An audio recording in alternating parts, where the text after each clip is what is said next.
Olá a todos vocês, estamos aqui para mais uma videoaula desse nosso canal e desta vez nenhuma novidade, na verdade uma norma regulamentadora que já foi motivo de videoaulas aqui nesse nosso canal.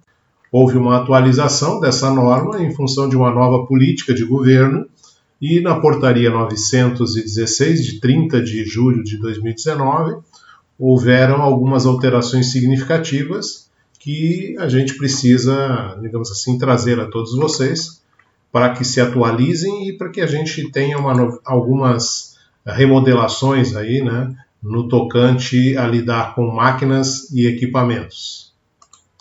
Então, essa portaria 916, ela altera e dá uma nova redação à norma regulamentadora número 12.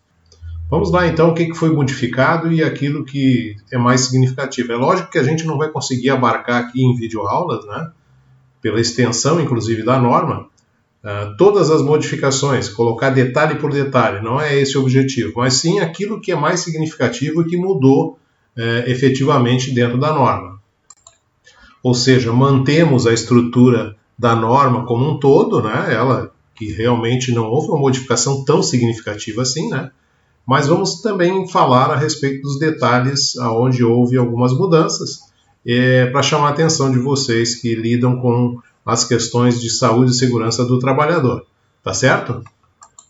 Um comentário inicial sobre a nova norma, eu queria dizer que as modificações que ocorreram, elas não trazem nenhum tipo de risco em relação a questões aí de segurança do operador ou dos operadores em máquinas e equipamentos, né? Mas, na verdade, meio que desburocratiza, digamos assim, alguns itens da norma e talvez, né, a gente vai ver a longo prazo realmente essas questões de modificações, acredito que não vai interferir significativamente nas políticas de saúde e segurança das empresas em relação a máquinas e equipamentos.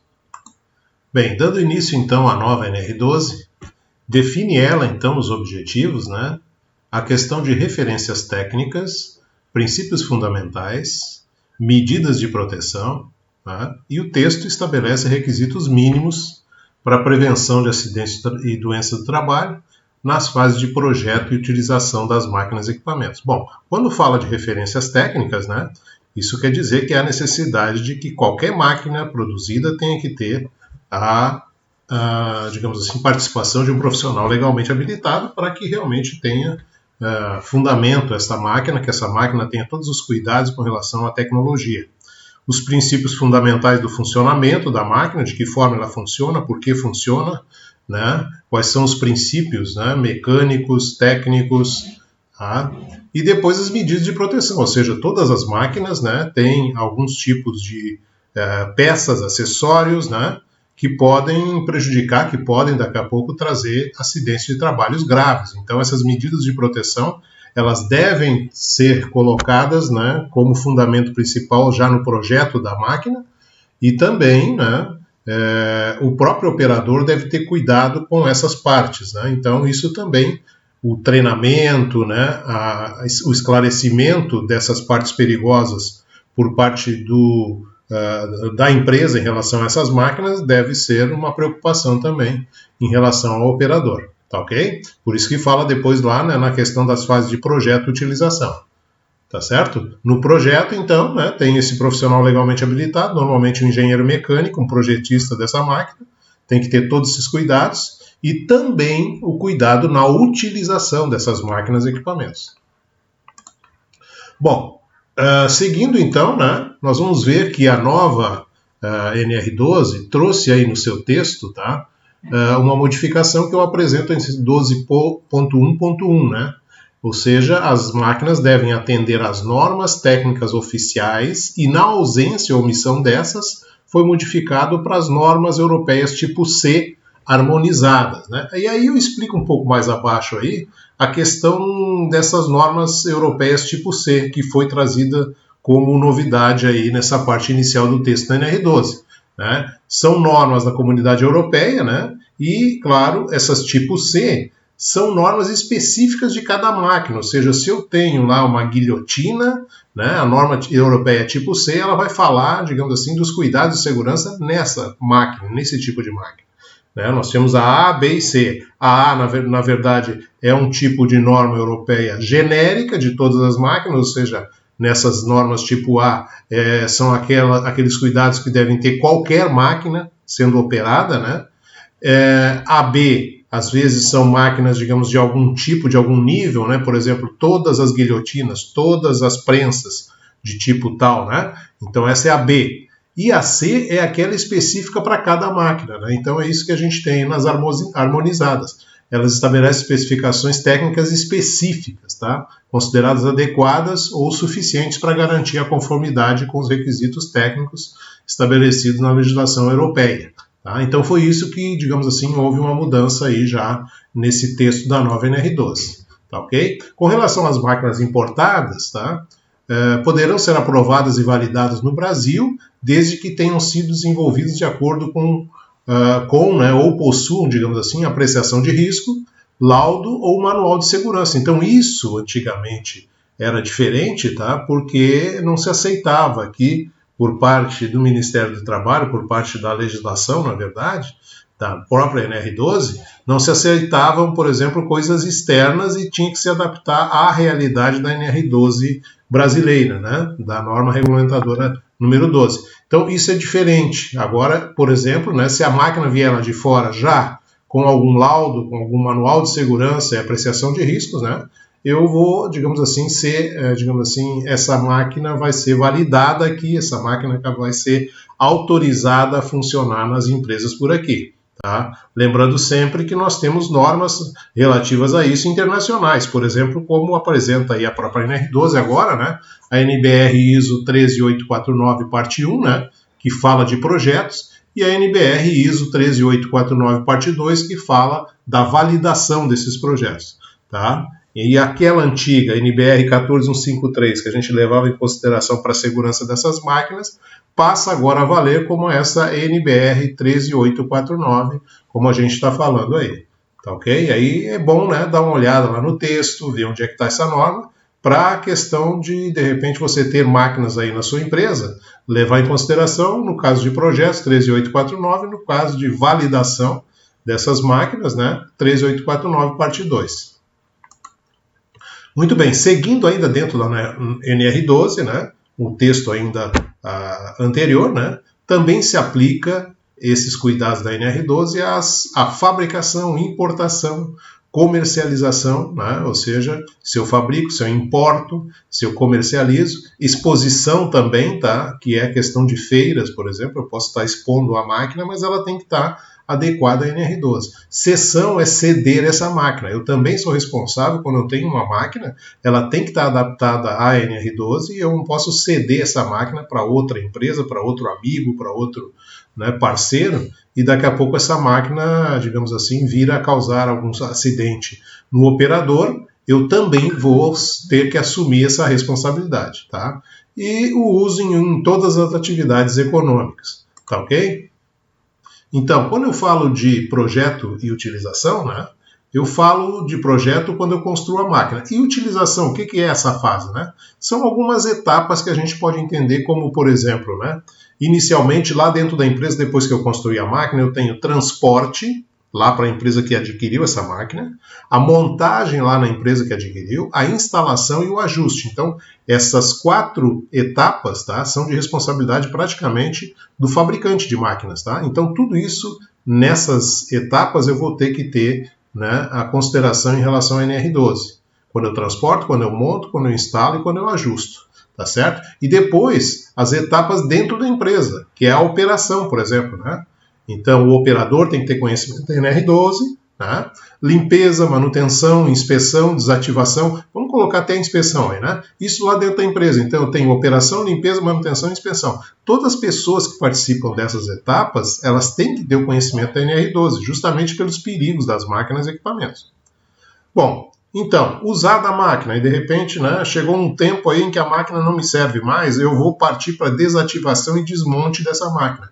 Também, nessas etapas, eu tenho que ter, por parte dessas pessoas que vão desativar, vão desmontar a máquina, o conhecimento da NR12. 12.1.2. Né? A norma diz ali que A NR12 se refere também tanto a máquinas usadas quanto a máquinas novas, né? Ou seja, é aplicada nos dois casos, tá ok? Depois, né? O que não se aplica a NR12? Tá? Aqui também, algumas coisas foram modificadas pela Portaria 916. As máquinas movidas ou impulsionadas por força humana ou animal, né? Aqueles carrinhos normais, coisas desse tipo, né?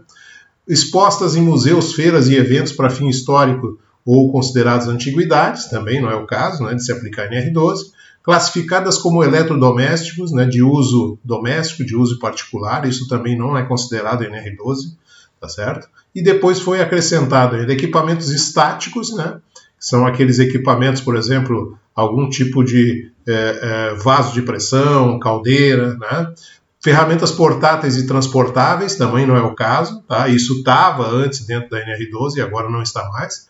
E máquinas certificadas pelo Inmetro, ou seja, se já vem com uma certificação no Inmetro, não há necessidade de adaptá-la à NR12. Então, nesses casos também, a norma foi modificada nesse quesito aí também, tá ok?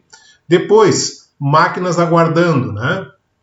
Interessante isso aqui também, é permitida a segregação, bloqueio, a sinalização que impeça a utilização de máquinas e equipamento enquanto estiverem aguardando reparos. Isso aqui, por exemplo, na norma anterior, né, era um item que poderia até levar a empresa à autuação. Agora não, se eu tenho uma máquina lá aguardando, alguma coisa assim, né, eu não vou ser autuado por conta disso. Se ela está segregada, bloqueada, né, ou sinalizada que essa máquina está aguardando algum tipo de reparo, alguma atualização tecnológica, coisa desse tipo. Tá? Então essa é também uma novidade que trouxe a norma nesse novo texto aí. Tá?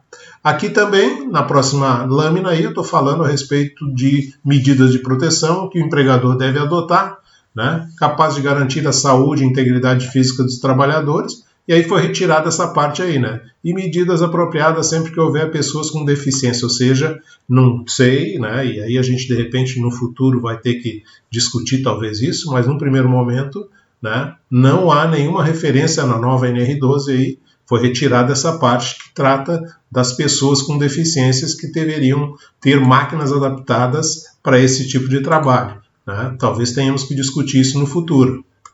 Medidas de proteção 12.1.8, né? E aí, claro, mantém-se o texto da norma anterior, né? Que diz o seguinte: devem ser adotadas medidas de proteção na seguinte ordem de prioridade, ou seja, o que primeiramente eu tenho que levar em conta quando eu tenho minhas máquinas e equipamentos. Medidas de proteção coletiva. Por quê? Porque, na verdade, próximo das máquinas, não só o operador, mas a gente tem muita gente, às vezes, dentro do cenário ali da indústria, dentro do layout, né? Pessoas transitando próximas da máquina. Então, a minha preocupação tem que ser, digamos assim, de forma geral, com todo o público que anda próximo das máquinas. Nem que eu faça barreiras para que essas pessoas não se aproximem das máquinas e das partes, digamos, perigosas das máquinas. Então, a minha primeira prioridade é medida de proteção coletiva, certo? Letra B, medidas administrativas de organização do trabalho, né? É quando muitas vezes eu faço barreiras, como eu estava comentando, ou quando eu faço, por exemplo, né, alguns tipos de comunicados, placas, sinalizações que evitem o acesso de pessoas estranhas ao local de produção, ao local daquela máquina onde ela está instalada ali. E depois as medidas de proteção individual, que são aquelas que vão, né, digamos assim, individualizar a segurança. Ou seja, vai evitar que o próprio operador que trabalha com a máquina tenha algum tipo de acidente, então eu vou lidar, né, com os vários riscos que estão presentes ali, né? Vou proporcionar para ele calçado de segurança, vou proporcionar para ele capacete, se for o caso, né? Luvas de proteção ou, de repente, um avental, né? Então, isso são medidas de proteção individual. Depois, no 12.1.9, né? Na aplicação desta norma, deve-se considerar as características das máquinas e equipamentos, ou seja, quando eu tenho que realmente dar proteção para o meu trabalhador, eu tenho que levar em conta o tipo de máquina também, né? Que tipo de máquina eu estou usando? Né? É um martelo de forja? É uma prensa, digamos assim, mecânica? É uma prensa hidráulica? Tá certo? É uma guilhotina? É uma calandra? Tá? Então eu tenho que levar em conta essa questão das características de cada máquina. E também do processo, né? Que tipo de processo está envolvido essas máquinas que eu estou trabalhando, né? Às vezes o processo também depende de alguns ajustes em relação ao tipo de processo que está sendo produzido naquela empresa. E a questão da apreciação de riscos, né? Ou seja, avaliar de forma geral, né, o entorno da máquina, o processo, a característica da máquina de forma geral, fazer uma espécie de análise de riscos, né? Quando a gente fala de apreciação de risco, é uma coisa muito mais aprofundada, mas é essa análise geral em volta da máquina, em volta dos riscos que, digamos assim, o operador está exposto, tá certo? E por último, deve-se considerar o estado da técnica, ou seja, quando eu falo de estado da técnica, trago na próxima lâmina aí, né, justamente essa explicação, que é aquele estado que deve empregar os meios técnicos mais eficazes, disponíveis no momento a um custo razoável, ou seja, a empresa gasta, né, com essa máquina, mas realmente ela traz um aspecto de segurança significativo para evitar os acidentes. Então, considera o custo total da máquina e a redução dos riscos de acidente. Tá ok? Muito bem. A questão de distâncias de segurança também, houve algumas modificações, né, nessa norma, e a gente vai ver que depois, né, foram retiradas essas distâncias de segurança, inclusive com figuras que constavam aí nos anexos da norma, né, estavam no quadro 1, quadro 2 e quadro 3 do anexo 1. Agora, né, essas distâncias de segurança vão remeter à NBR-NM ISO 13852, que fala das distâncias de segurança em relação aos membros superiores, né, mãos e braços, e a NBR-NM ISO de 13853, que fala dos membros inferiores, né, distância de segurança para pés e pernas, né. Então, vejam só, algumas coisas também se modificaram nesse sentido de distância de segurança que vocês devem procurar, né, se atualizar em relação a essas normas técnicas. Tá ok?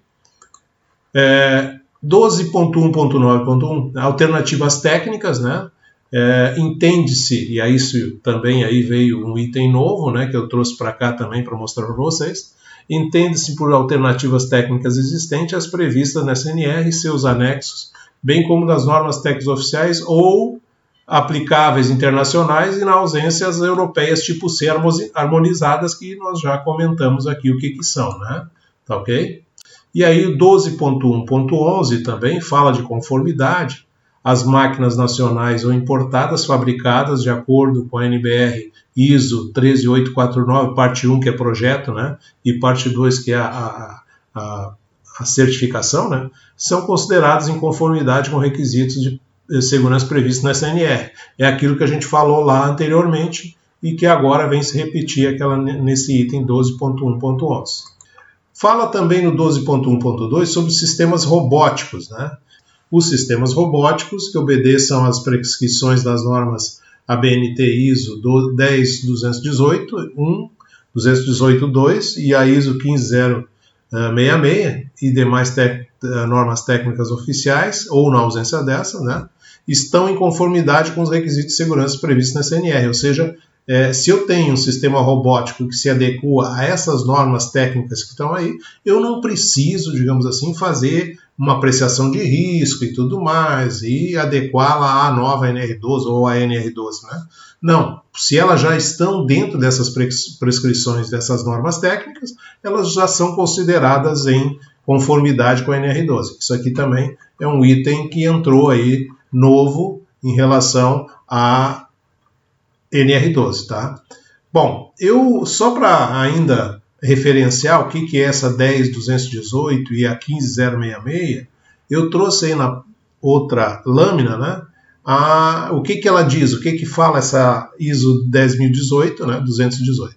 Ela especifica os requisitos e orientações para o projeto seguro, medidas de proteção e informações de uso inerente aos robôs industriais, ou seja, é uma norma específica para esse tipo de equipamento, tá? Então, se eu tiver algum sistema robótico dentro da empresa, eu posso, digamos assim, trabalhar com essa ISO 10218 e esquecer, né, a questão relacionada aos requisitos da nova NR12, tá? Muito bem. 12.2 vai falar daquilo que a gente já conhece da norma anterior, que são o arranjo físico e instalações. Claro que algumas modificaçõezinhas, né, não muito significativas, tá? Mas tem aí, ó, vejam lá embaixo, nessa própria lâmina, tá? Algumas coisas que saem do texto aí, né? áreas específicas de armazenamento para materiais de uso do processo produtivo em NR 26, espaço ao redor das máquinas adequado ao tipo de operação. Isso aqui então foi retirado, e aí entra um texto novo aí, né? Áreas de circulação demarcadas em conformidade com normas técnicas, não fala aí, né, em relação a que tipo de norma. Permitida a demarcação das áreas de circulação utilizando-se marcos, balizas e outros meios físicos, isso aqui não tinha, é um item novo. Permanentemente desobstruídas, claro, isso é, né, necessário, com certeza. Na próxima lâmina, a distância mínima, né, achei interessante trazer isso aqui do texto, né, quando fala de distância mínima entre máquinas e em conformidade com suas características, né, aí dizia um pouquinho mais à frente do texto para garantir a segurança do trabalhador. Tá? E aí foi trocado por um termo, digamos, mais ameno, que é resguardar a segurança do trabalhador. Me parece alguma coisa assim no sentido de, tipo, retirar um pouco a responsabilidade da empresa e jogar um pouco dessa responsabilidade para o trabalhador, né? De acordo com o treinamento que ele receba. Então, não sei, né? É uma coisa que vai se ver no futuro aí, se de repente tem alguma repercussão, né? Áreas de circulação e armazenamento de materiais projetados para que as pessoas e materiais possam movimentar-se com segurança. Isso aqui também não modificou muita coisa, não. Próxima lâmina, né? Arranjo físico ainda, né? 12.2.4, pisos, né? Então, os pisos ali, ó, mantidos limpos, livres de objetos, isso aqui tudo foi retirado, nivelado, resistente à carga. O que está sendo colocado como item agora, né, no texto? Devem esses pisos ser resistentes às cargas a que estão sujeitos e não devem oferecer riscos de acidente. Ponto. Né? Então, acho até que ficou bastante menos burocratizada essa parte aí do arranjo físico. Permanece no 12.2.5 em relação às ferramentas, né, que devem ser organizadas e armazenadas em locais específicos. Tá? Então, não muda muita coisa também nesse sentido aí. Próximo item nós vamos falar aí, eu trago também como uma coisa importante, é a questão das máquinas estacionárias, né? 12.2.6, certo? Então, o que vai falar das máquinas estacionárias, tá? Medidas preventivas quanto à sua estabilidade, isso já estava no termo, né? Ou seja, as máquinas estacionárias, como são máquinas que muitas vezes têm trepidações, vibrações, né? E são muitas vezes utilizadas no processo naquele momento em que eu preciso de repente de mais energia, por exemplo, né? Ou eu preciso de repente de ar comprimido, eu vou lá, alugo uma máquina dessa, coloco próximo do meu processo ali e vou usando, não tem necessidade de eu comprar, né, um novo equipamento, montar uma estrutura. É um período que eu vou usar isso, digamos assim, só como um adicional para aquele momento ali, né, de uma sazonalidade, digamos assim. Então, eu tenho que ter cuidado com essas máquinas estacionárias. E aí a norma trouxe aí, né, alguma coisa anterior, né, que máquinas instaladas a partir da portaria de 197, 17 de dezembro de 2010, devem obedecer projeto fabricante ou de profissional legalmente habilitado. Bom, 12.2.8.1 foi uma coisa que já tinha sido colocada em uma revisão anterior a respeito dos teleféricos, tá? Os teleféricos, na verdade, esses tempos eu vi alguém fazendo uma pergunta se teleférico podia ser ponte rolante, coisa assim. Não. Né? Até ouvindo a explicação de um amigo muito conhecedor, né, de máquinas e equipamentos, tá? E ele dizia o seguinte, né, não é considerado teleférico ponte rolante, tá? Mas sim aquelas empresas que utilizam, né, sistema de carrinho, sistema de transporte tipo teleférico, né, para realmente ter, digamos assim, uma segurança nesse tipo de equipamento. Tá ok? No 12.3 nós temos aí instalações e dispositivos elétricos. Aqui também pouca coisa mudou, né, mas fala e trata justamente das instalações elétricas que devem ser projetados e mantidos de modo a prevenir choque elétrico, incêndio e explosão, conforme previsto nas normas técnicas oficiais. Aqui, por exemplo, foi trocado o termo instalações elétricas por circuitos elétricos de comando e potência. Tá? Então, alguma coisa relativa a esse tipo de artefato, né, foi modificado nessa norma nova NR12. Tá?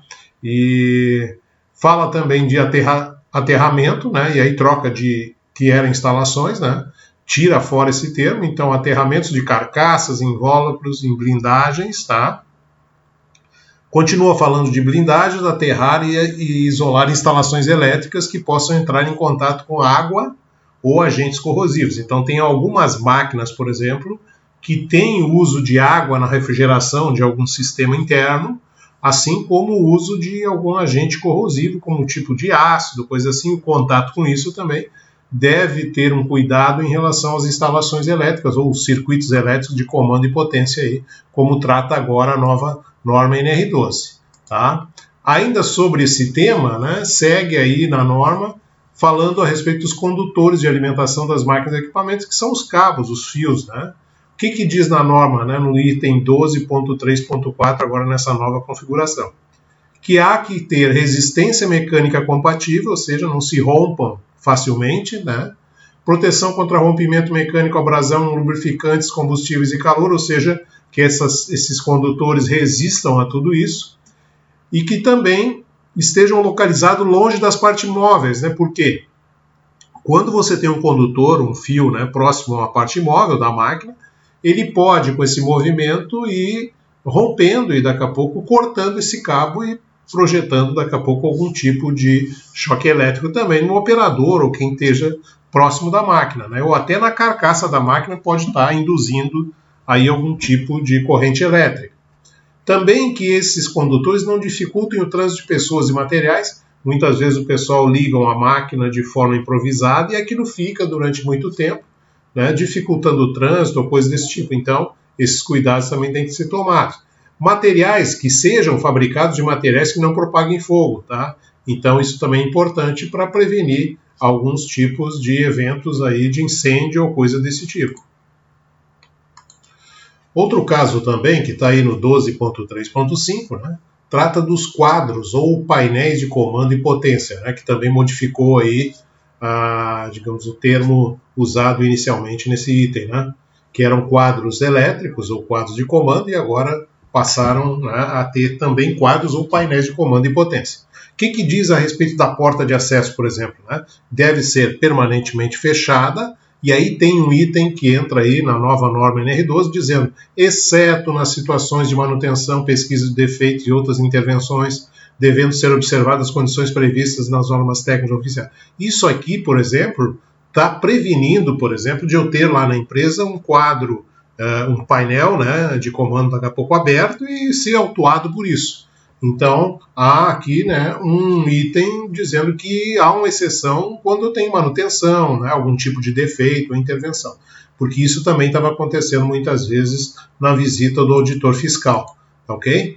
Próximo item, ainda falando dos quadros, né, e painéis, vai dizer, continua o mesmo texto, né, que haja uma sinalização quanto aos perigos de choque elétrico e restrição de acesso, que são aqueles adesivos, aquelas plaquinhas ali no painel, né, mantidos em bom estado de conservação, limpos e livres de objetos e ferramentas, ou seja, aquilo ali não é para estar tendo ali, né, presentes ali, sendo colocados, depositados ferramentas, estopas, coisas desse tipo. Proteção e identificação dos circuitos, ou seja, eu tenho que ter ali no meu painel, né, o que comanda o que, ou seja, se eu tenho uma máquina ligada em determinado disjuntor ou chave de liga-desliga, coisa assim, né, eu tenho que ter ali a identificação de cada máquina. Né? É uma forma, inclusive, de a empresa se manter organizada nesse sentido. Tá? Imagina eu abrir um painel desses e não saber o que desligar, de repente, no momento de emergência. E outra coisa que fala ainda o item aí, que deve atender ao grau de proteção, ou seja, se eu tenho um disjuntor aí para um determinado tipo de potência de máquina, do motor da máquina, né, eu tenho que ter, né, um disjuntor que atenda a isso. Né? Eu não posso estar aquecendo daqui a pouco o disjuntor, né, de repente por uma resistência muito grande em relação ao tamanho do motor da máquina. Ainda sobre essa questão, no 12.3.7, vai tratar da alimentação de fonte externa, né, que se houver elevação da tensão, eu possa ter um dispositivo protetor contra sobrecorrente. Isso é muitas vezes quando eu não tenho na empresa, tá, um transformador, né, que atue dessa forma, né, desligando no momento de perigo de fonte externa com uma elevação de tensão. Então, que eu tenha próximo à máquina, então, esse dispositivo protetor. Aí então chama atenção, principalmente nas pequenas empresas, né, que não têm, digamos assim, a administração da sua carga elétrica internamente com a colocação de um transformador, que muitas vezes é indicado pela própria concessionária a necessidade desse transformador. Tá? Próximo item, ainda falando sobre isso, a proibição do uso de chave geral, chave faca. Né? Isso, inclusive, né, hoje, puxa vida, já é uma coisa ultrapassada, mas a gente sabe que muitas vezes tem empresas de pequeno porte aí, né? Eu entendo, por exemplo, como empresas que trabalham, por exemplo, serrarias, madeireiras, marmoraria, pessoal que trabalha com pedra. Já vi pouco tempo atrás, aí aqui próximo da minha residência, por exemplo, né? O pessoal cortando pedra ali, fazendo pedra artesanal e usando essa chave faca para ligar todo o equipamento. Então, isso realmente é uma coisa que preocupa em relação à segurança do trabalho. Então, a proibição disso, principalmente porque há partes energizadas ali expostas e que podem levar a acidentes graves aí com relação à operação. 12.39 vai falar das baterias, né? Principalmente das questões relacionadas às empilhadeiras elétricas, tá? Então, qual é a preocupação da NR12 nesse sentido, né? Que essas baterias sejam localizadas de modo que permitam a manutenção e a troca, né? Como são muito pesadas, muitas vezes pode acontecer acidentes graves aí, né? De quedas dessas baterias, né? E aí daqui a pouco cair em cima do operador ou coisa assim, de quem está fazendo ali a manutenção ou a troca da bateria, que sejam constituídas e fixadas para não haver deslocamento acidental, né, de queda dessas baterias, protegidas para evitar contato acidental ali com os burners, né, que você possa ter de repente um curto, coisa assim, e vai ocorrer um acidente com o operador ou quem está trabalhando, e as substituições que sejam feitas de acordo com o manual de operação da própria máquina, das próprias empilhadeiras. Tá ok? 12.4. Aqui já começa a trabalhar os dispositivos de acionamento partida e parada. Tá? Pouca coisa mudou aí, né, nesse item, falando aí que eles devem ser projetados e instalados de forma que não se localize na zona de perigo da máquina, né, naquela parte onde, por exemplo, você tem na guilhotina você tem ali, né, o corte do material, na prensagem você tem o prensamento, então esses dispositivos não podem estar próximos, né, dessas zonas de perigo aí. Que possam ser acionados por terceiro em caso de emergência, e isso é um item importante, porque, na verdade, eu preciso daqui a pouco, num momento de perigo, de uma ajuda de uma pessoa próxima ali, né? Eu tenho que ter essa possibilidade. Que impeçam também o acionamento do desligamento involuntário pelo operador ou de forma acidental, ou seja, alguém passa de repente ali, né? Aí na figura, inclusive, mostra um pedal ali, né? Se não tiver uma proteção em cima desse pedal, e hoje até ele é proibido, né, tá? Que tenha pelo menos um cuidado em relação a isso. E que também não acarretem riscos adicionais, tá? Isso também fala aí nesse item da norma. E aí foi retirado aí que não possam ser burlados. Aí foi trocado que dificulte-se a burla, ou seja, né, muitas vezes a gente dizer que não pode ser burlado, né? Às vezes a gente pode pensar que isso não possa ser burlado, mas daqui a pouco tem um funcionário lá que num ato meio que terrorista até, né, consiga burlar esse sistema. Então, o item da norma modificou para dificulte-se a burla, ou seja, pode ser até que ela aconteça, né? Então, está dando margem daqui a pouco para que essa burla possa acontecer também. Tá? Mas, claro, vamos acreditar aí, né, que o operador esteja realmente sensibilizado em relação a esses dispositivos aí. Tá, ok? 12.4, ainda falando disso, né, na próxima lâmina, nós vamos ver um comando bimanual aí, né? Tá certo? Esse comando bimanual, ele é um dos dispositivos aí de segurança que a gente pode, mas também, além de ser um dispositivo de acionamento partida e parada, tá? É ele que aciona a máquina, é ele que para a máquina, tá certo? Mas também pode ser considerado um dispositivo de segurança. Qual é a função dele? O objetivo é manter as zonas do operador fora da zona de perigo. E ele aciona concomitantemente as duas mãos, direita e esquerda, para conseguir com que a máquina funcione. Caso contrário, ela não funciona. Tá? E ainda essa chave aí, né, que cada operador tem a sua, ou seja, a máquina não pode funcionar sem a presença desse operador que tem a chave. Ainda falando sobre os comandos bimanuais, a norma fala que eles devem ser posicionados a uma distância segura da zona de perigo, estáveis, né, quando instalados em pedestais. Você imagina que daqui a pouco alguém vai acionar uma máquina com um comando bimanual e esse pedestal um pouco fixado ou com uma deficiência na fixação possa cair, né? Isso é um perigo, tá certo? Então isso também deve ser observado pelo pessoal de manutenção, pelo próprio operador e chamar a manutenção em caso que isso aconteça. Eles devem ser estáveis, o próximo item, devem corresponder ao número de operadores. Às vezes, você tem a necessidade de mais de um comando bimanual quando a máquina é muito grande. Então, né, que essa operação seja acionada, seja feito o acionamento de forma simultânea pelos dois operadores, inclusive com sinal luminoso, né, quando tiver algum problema no seu acionamento. Tá ok? No 12.4.3, nesse próximo item, aí, nessa próxima lâmina, ainda eu falo sobre a revisão da portaria nesse item. Né? Tem um item lá da letra E, a linha E, que diz que esses comandos bimanuais, né, devem possuir dispositivos, e aí tinha assim, dispositivos de comando que exijam uma atuação intencional. Né? Então isso também foi modificado na nova NR12, dizendo da importância da responsabilidade do operador. Então mudou o texto para o seguinte: deve possuir dispositivos de atuação que exijam intenção do operador em acioná-los a fim de minimizar a probabilidade de comando acidental. Então, é isso que a gente cada vez está, né, vendo nessa nova norma, né, que há realmente uma responsabilização do operador. No próximo item ainda, eu falo do item F, que também foi modificado aí dessa parte do comando bimanual, onde diz assim: possuir distanciamento e barreiras, e aí entra na nova norma aí, né, esse complemento. Ou outra solução prevista nas normas técnicas oficiais ou nas normas internacionais aplicáveis entre os dispositivos de atuação para dificultar a burla do efeito de proteção.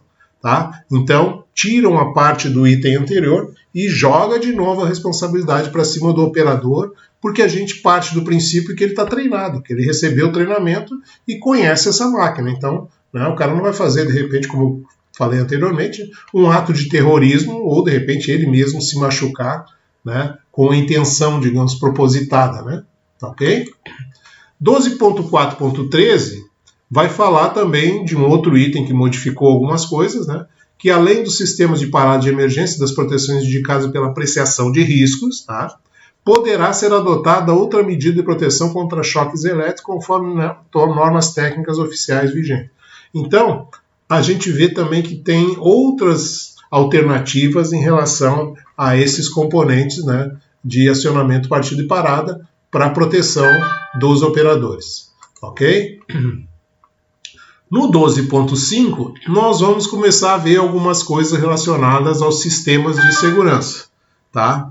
O sistema de segurança também vai ser motivo dessa portaria 916, dizendo que as zonas de perigo das máquinas e equipamentos devem possuir sistema de segurança, e aí dizia que garantam a proteção à saúde e integridade física dos trabalhadores. Então, o termo foi trocado para resguardem. Por quê? Né? Há aí um componente de responsabilidade da empresa, mas também do operador. Tá? Existe sim uma espécie de um resguardo com esse sistema de segurança. Através do quê? Das proteções fixas, das proteções móveis e dos dispositivos de segurança interligados, né? Cortina de luz, né? Comando bimanual, tá certo? Então, essas coisas que vão aparecendo aí na nova NR12. Com relação ainda ao sistema de segurança, na próxima lâmina, fala assim no item específico ali, né? Quando utilizadas proteções que restringem o acesso do corpo ou parte dele, né, devem ser observadas distâncias mínimas conforme normas técnicas oficiais ou... Então, aquele item de distâncias de segurança que a gente vai ver depois, né, que tinha na norma antiga, num dos anexos iniciais ali, né, como o anexo 1, por exemplo, isso agora vai passar para a norma técnica, né, para a NBR, ok? E aí sai, então, do anexo, ou dos anexos aqui da NR12.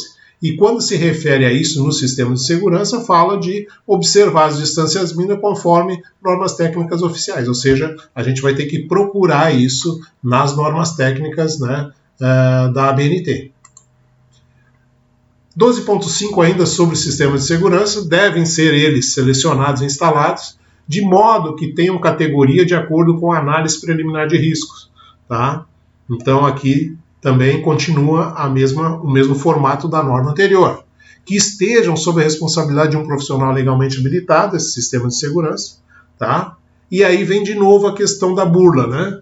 Existia um item que dizia que não possam ser burlados ou neutralizados, e isso a gente não consegue garantir, tá? Justamente por conta daquilo que já vimos. Né? Muitas vezes o cara pode botar a mão por baixo de uma proteção e ir lá, entrar com a mão, né? De repente mexer na parte perigosa da máquina. Então o que diz agora a norma? Né? Que dificulte a burla, mas não que ela não possa acontecer. Né? Tá ok?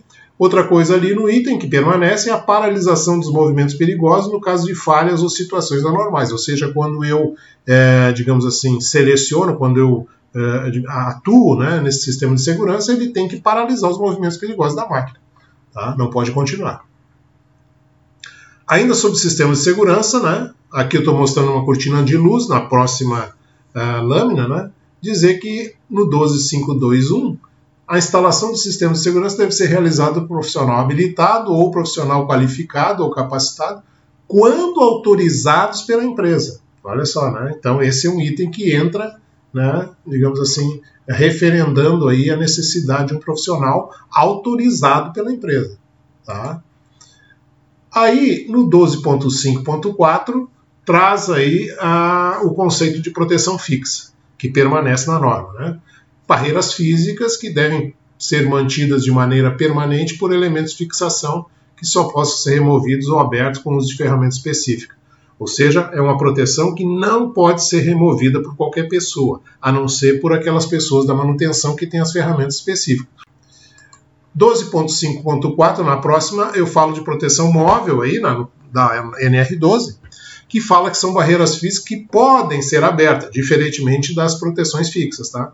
Sem o uso de ferramenta, geralmente ligado por elementos mecânicos, né, a estrutura da máquina. O maior exemplo disso aqui, né, se vocês podem lembrar, tá, é a tampa da máquina de lavar, por exemplo. Tá? A tampa da máquina de lavar, onde você pode, de repente, ter a máquina funcionando em centrifugação, quando você abre essa tampa, ela vai parar, né, o movimento de centrifugação. Por quê? Porque ela é uma proteção móvel. Né? Ela tem ali uma tampa, essa tampa, né, tem ali uma forma de você abrir, né? E abrindo essa tampa, você tem um dispositivo de entravamento que, ao mesmo tempo que abriu essa tampa, né, você vai ter a parada da centrifugação justamente pelo funcionamento do dispositivo de entravamento. Tá ok? E agora, nas próximas lâminas, nós temos alguns modelos aí de máquinas protegidas, tá? Com dispositivos de entravamento, proteções móveis, proteções fixas, inclusive com as setas apontando aí para os locais, né? Que a gente pode ver aí vários tipos de máquina, tá? Com essas proteções. Tá? Uma coisa que eu acho interessante comentar aí também, que vocês veem aí às vezes alguma máquina amarela, daqui a pouco uma laranja, né? Existe um erro nessas questões aí, tá, gente? Na verdade, a cor amarela é uma cor utilizada para chamar a atenção de proteções. Então, toda vez que eu tenho uma proteção, eu pinto em cor amarela. Tá? Já o laranja, né, diferentemente de como é usado muitas vezes aí nessas figuras que eu estou mostrando aí, é para partes móveis de máquinas. Então, eu pinto de cor laranja uma parte que se move ali dentro da máquina. Um eixo, né, por exemplo, um punção de uma prensa, tá certo? Eu vou pintar de laranja porque ele faz esse movimento aí, né? Tá certo? Então é isso que muitas vezes o pessoal na sinalização de segurança faz de forma errônea.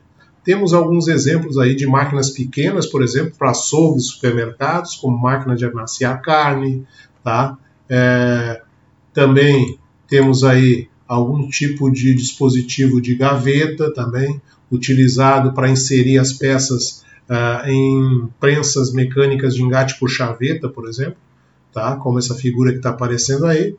Temos também alguns tipos de máquinas com proteção para estamparia, por exemplo, né? Onde eu posso ter um túnel de inserção de peças para fazer o trabalho de prensagem, como eu posso ter também bobinas, né, de chapas, como aparece no lado esquerdo dessa figura aí também, e com proteção para evitar o contato dos operadores. Tá? Aí prensas, por exemplo, né, com proteções fixas, proteções parafusadas e fixas no piso. Tá? Aí mais uma proteção fixa também com relação ao moedor de carne, tá? Essa bandeja superior aí, tá? Tem essa proteção em cima justamente para evitar que a pessoa insira, né, uma carne, por exemplo, um pedaço de carne aí, com as mãos próximas a parte, digamos assim, de trituração aí, né? Onde você tem um helicoide aí que possa daqui a pouco prensar os dedos do operador, né? E aí, por fim, prensas também hidráulicas, tá?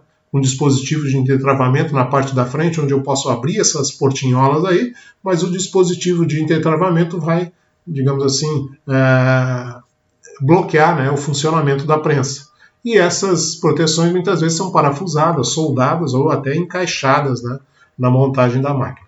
Tá ok? Essa então é a primeira parte da NR12 e logo logo nós teremos aí a segunda parte da NR12, tratando também das alterações que houveram através da portaria de 30 de julho desse ano, aí, de 2019, na norma NR12. Ok? Um abraço a todos vocês e até a próxima.